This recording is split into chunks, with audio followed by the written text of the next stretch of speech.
What's up guys, it's Tom here and welcome to Season 2 of the FC24 Liverpool Career Mode. And the reason why I'm so excited is that we finally can make some really big signings, and the board, as you can see, are on the verge of sacking me still, even after we won the Premier League. And they want me to sign 3 of the best players in the world. So the board really wants us to show proper ambition, and they gave us a huge amount of money, and I'm really struggling about how to keep this series realistic plus fulfilling the board objectives so I don't get sacked, because I don't want to get sacked. I'm already full into this career mode. So I shortlisted a lot of players last season, but none of them, apart from Jonathan David, fulfill the criteria of the board, and I don't want to sign a striker. We already have Gakpo, Jota and Darwin Núñez who can all play as strikers, and Joel Matip was picked up by Tottenham as a free agent, and I really like it that our former players Thiago and Matip stayed in the Premier League, so we will come up against them. So I shortlisted a lot of the players that I think are kind of realistic transfers but also fulfill the board criteria, and the biggest one, and this might be controversial,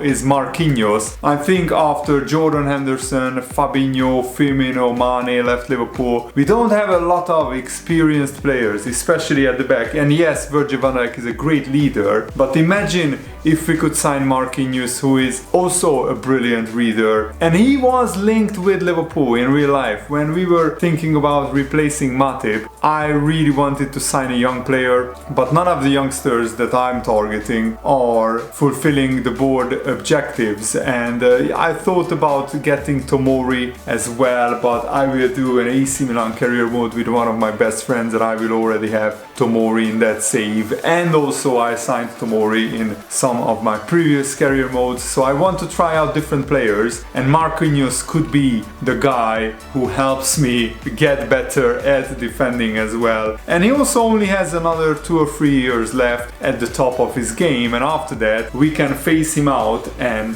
bring through the youngsters. I want to develop Sepp van den Berg into a world-class centre-back, but he probably needs another loan. And my assistant manager said that I should offer around 75 million, and I will throw in our backup goalkeeper who we want to sell. Okay, they say 80 million. I think that's a fair price for a world-class centre-back, even though he's 30 years old. And I know that in real life Liverpool probably wouldn't spend 80 million on a 30-year-old centre-back, but I think this is actually a brilliant signing because it gets in experience into the dressing room and also world-class quality. And I really don't want to get sacked, so that's my main motivation for signing these 83 plus rated players. And guys, if you are excited for Season 2, make sure to leave a like on this video, and of course let me know in the comments below, are you happy with my transfers? Which players should we have signed in your opinion to fulfill the board objective or the board criteria? Because I didn't get a lot of transfer suggestions for you guys. Let's offer him a 3-year contract. I think that's pretty much fine, and let's match his wages at Paris Saint-Germain. I think that's pretty realistic that we would offer him at least as much money as he's earning at PSG, and he's saying he's happy. Why am I blonde suddenly and then brown haired again? Well done EA, this is a visual glitch, but I don't mind it. And Marquinhos is arriving into the Liverpool building, and Alisson, I like this, Alisson, a fellow Brazilian, is greeting Marquinhos. So I'm signing Marquinhos to keep Alisson happy at the club as well, and Salah is greeting him as well. What a fantastic signing, and this is what marquee signings get for unveiling. I love this, that he's posing in a Liverpool shirt. It looks good of him, and we get a B rating for his price, which is pretty decent. They are maybe right that they want me to sign world-class players because we haven't won Europa League or the FA Cup or the League Cup last season, so we definitely need to improve the team. And here he is, he's posing with the number 6 shirt, which I think suits him. What is this article? I'm not entertaining any thought of selling Trent Alexander-Arnold, absolutely no way. And for Man United to have the cheek to even think about signing Trent is an absolute insult. And also Balagizi was loaned out to Portugal for 2 years, which is good news because he has pretty good potential as well. For the defensive midfield spot, I also want to go with a player that Liverpool have been linked with in real life, and I said in the summer that Liverpool should sign Sangaré. I think he would be a better fit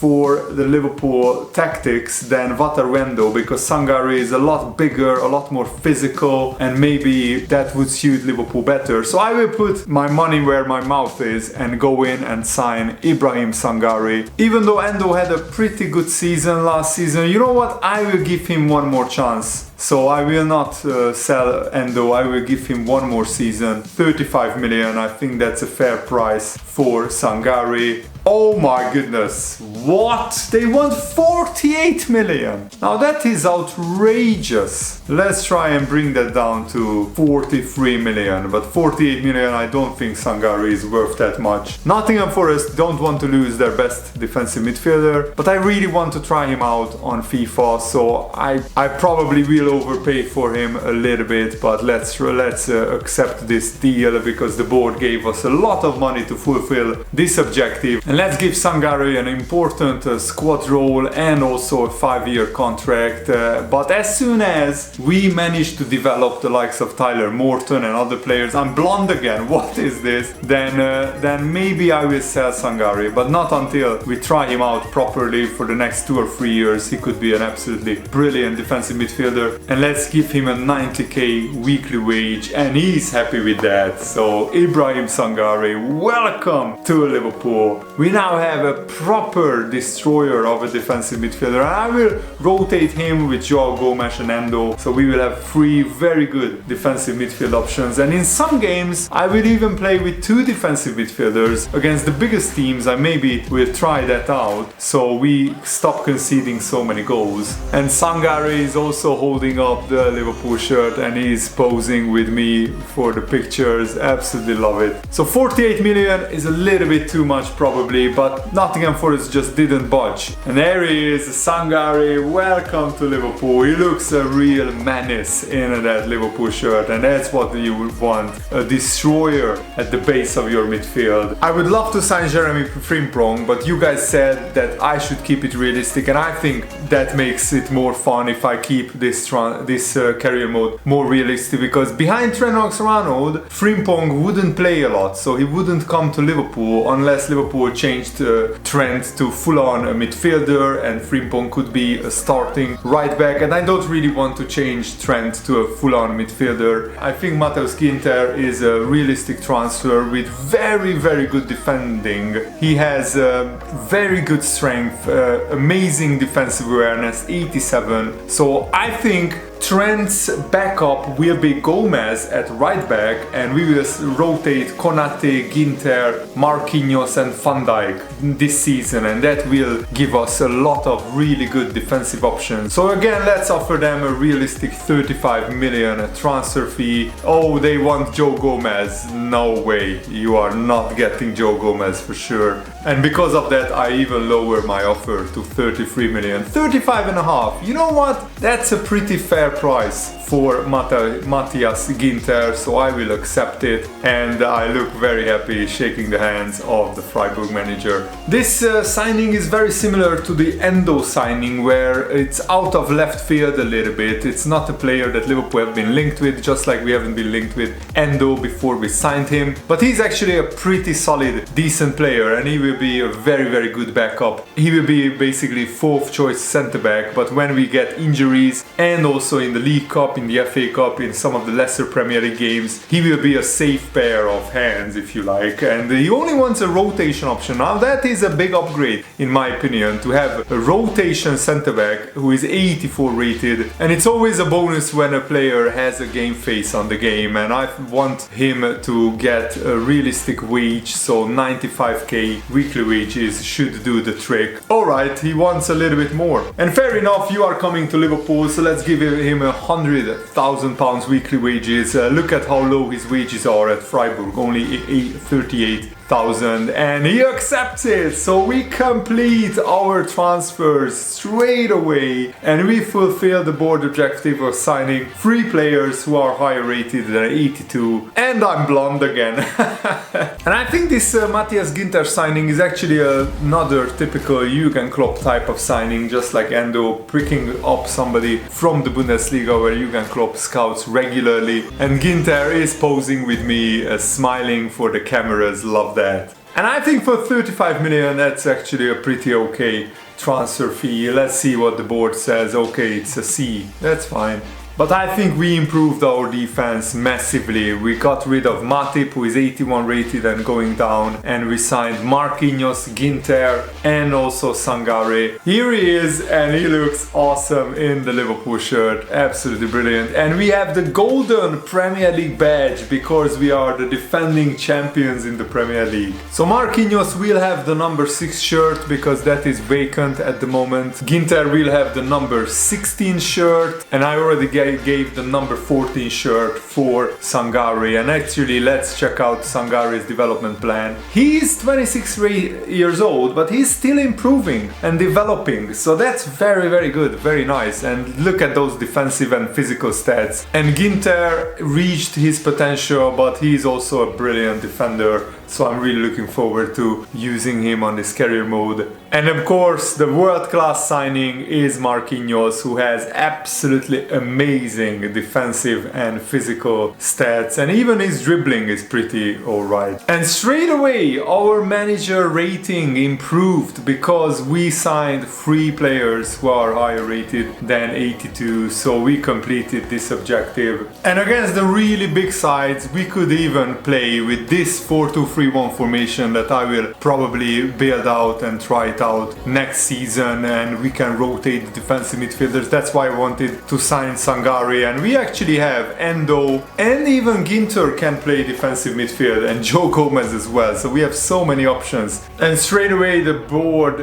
thanks me for bringing in those 3 world-class players, because people are saying good things about us. And Tyler Morton leaves on a loan. He goes to Leicester City for 2 years, and Leicester are now in the Premier League. They got promoted, so we can watch him closely in the Premier League and see how he does and how he develops. And I also don't want to play any preseason games. We don't need that. And Billy Kumetio is also going out on loan. That's a fantastic. He goes to Norwich, who is not in the Premier League but in the Championship. That's a good challenge for Kumetio. And Reece Williams goes to Sheffield United, who are also in the Championship for 2 years on a loan deal. That's brilliant. And we have a CDM who is not really a CDM, 50 rated Zoltan Shimon, 65 rated right winger. What an upgrade that is. Damn, let's improve his finishing, but he already looks like a proper bowler. Oh, check this out. Arsenal want to take Mo Salah and they offer Martinelli plus 2 million, which is an absolute insult. Salah is the best player in the Premier League, apart from Haaland probably, and he's definitely Liverpool's best attacker, so there is no way I'm selling him. Rejected. And also Augsburg want to take Ramsey on a 2-year loan, which I think would be good for his career. So let's try to lower that wage split a little bit, and they accepted. Nice. And we get another very promising youth academy player who is not really a right back, so let's sign him and change his position. But his potential is pretty awesome, and as you can see, he is probably an attacking midfielder. He doesn't have the sprint speed yet to be a winger, so let's convert him into a cam because he has pretty good passing and dribbling as well. Oh, is that Calvin Ramsey who is going out on loan? Yes, it is. It looks different than on FIFA 23, and it's a really good move for his career. And we get a loan offer from Utrecht for Owen Beck, who actually played, I think, for Liverpool in the League Cup this season. Let's try and develop him as well. And before our first cup final of season 2, the Community Shield final, I will do do a press conference, and new signings are always very exciting, and I will praise Sangaré because he will start against Manchester City. Community Shield final, I want to win it, but I want to throw in the new guys. Marquinhos will also start. And Man City sold a couple of big players. John Stones went to Leverkusen and Julian Alvarez went to Marseille, and I don't think they signed anybody as a replacement, but they still have an amazing stacked squad, Man City. And Man City have new signings like Modric, Çalhanoğlu, and also they signed Balde from Barcelona. And we start with Marquinhos and Sangaré, two new signings in the team. So let's try and win this. Come on! A can't-miss game and a backdrop to match what is a special occasion. The fans had this one circled on their calendars long ago, and now it's a matter of who will dominate on the pitch. Top players, big characters on the big stage, a highly exciting prospect. It's Manchester City, they face Liverpool. Well, there's been a lot of focus on Mohamed Salah coming into today's game. Oh, that is a mistake. Robertson. And Darwin! Ederson! Let's go, Salah. Luis Diaz, please, Diaz! And... oh my goodness, the goal was open! Oh my goodness, Foden completely roasted Van Dijk. And... I was there with Trent. I tried to clear the ball and the ball just goes past Trent, and Haaland has the easiest goal of his life. Trent, why does he not clear the ball? The ball is right there in front of him. I tried to clear it and he does nothing. Szoboszlai. Bang! Szoboszlai, what a shot! Luis Diaz. Marquinhos! Oh, unlucky. What can they do from here? No. Haaland. And it might be a good and fair challenge. Oh, Marquinhos, I love you, man. Go on, Trent. Oh, look at that ping by Trent. Can he find the right pass? McAllister. Diaz. Szoboszlai! Why did you not get the ball? The game didn't select Szoboszlai when the ball was right in front of him. Yes, Trent. Oh, that is brilliant. And the City player gets injured. Transfer speculation is all part of football, and there's been quite a lot of speculation on this front. But the deal has now been confirmed. Haaland. Oh, Haaland missed the sitter. On to De Bruyne. De Bruyne. Oh, Alisson needs to make a big save. I'm really looking forward to that one. Van Dijk, beautiful, but he gives the ball away. Grealish with the high pressing is incredible. Oh, Haaland, Grealish, Haaland, stop him. Grealish, great block, Van Dijk, beautiful defending. So a corner to City as they try to increase go their on, Gomez. Salah. 20 minutes remaining. Go on, Salah. Come on, you have the pace. Mo Salah has to finish it. Yes! Mo Salah gets us up and running for the new season. I didn't do anything fancy. I just wanted to score. What a counter-attack. From a Man City corner, Salah just outpaced the defender and he finished it into the roof of the net. A lovely goal. So it will be penalties in the Community Shield final because there is no extra time in this game. It's only like kind of a friendly. And I think we deserved at least a draw. So let's see the penalty shootout. Haaland. Oh no. Go on, Salah. Come on, Mo Salah with a special run-up. And he scores as well. The keeper was rooted to the spot. Modric. Oh my goodness. Now that is also a special. Jota, please Jota. Come on. Great penalty, nobody is missing. Kevin De Bruyne, surely third time. Yes! Finally, we saved one. João Gomes, the defensive midfielder who came on as a substitute. Cool as you like. Phil Foden. Oh, he scores. No. It's Gakpo with the penalty. Come on, we need to score this. Yes! Rodri, where will he go? Oh, down the middle, but it's okay, we can still win it. And it's Luis Diaz. Can he win us the first trophy of the season? Diaz, yes, we have done it. Take that, Man City. And Luis Diaz is celebrating like crazy because I know it's only kind of a preseason game. We still want to beat Man City at every possible opportunity, and we have beaten them on penalties. Brilliant. Really good ruthless penalty into the top corner by Luis Diaz. Last season I lost on penalties once, so I'm delighted that to win this penalty shootout. Virgil van Dijk was injured when we lifted the Premier League title, so it's only fitting that he at least lifts the Community Shield trophy. So there it is, the big shiny trophy of the Community Shield. It's like the English Super Cup. Liverpool are the champions of this trophy. The confetti is flying around, and hopefully this is only the first of many trophies that we can win. I love this, that they are posing with the trophy. And of course the pictures will be taken of the Community Shield trophy with the Liverpool squad.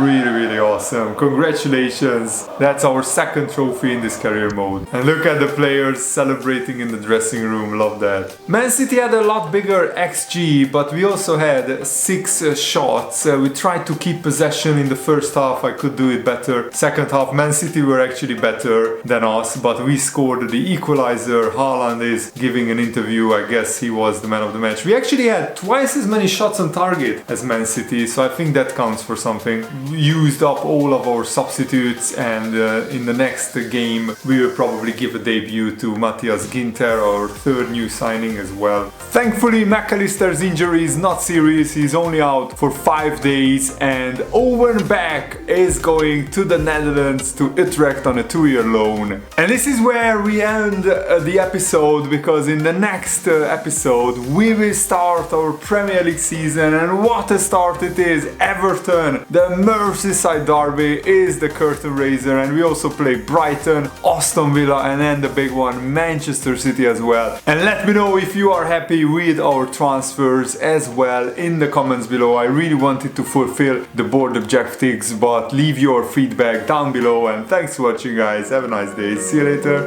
Goodbye.